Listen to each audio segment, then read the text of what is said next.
Okay, so that's the Sony A6000, and let's say you want to take a long exposure photo. You set it to manual mode, and let's say you want to use a 2-second long exposure, something like that.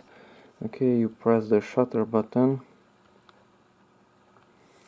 and you wait those 2 seconds, and then processing is shown. Let's see how to get rid of that processing text.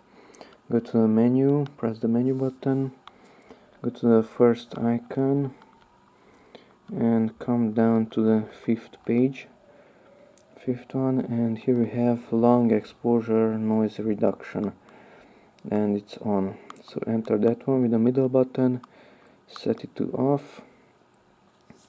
Long exposure noise reduction is off. Get out from the menu.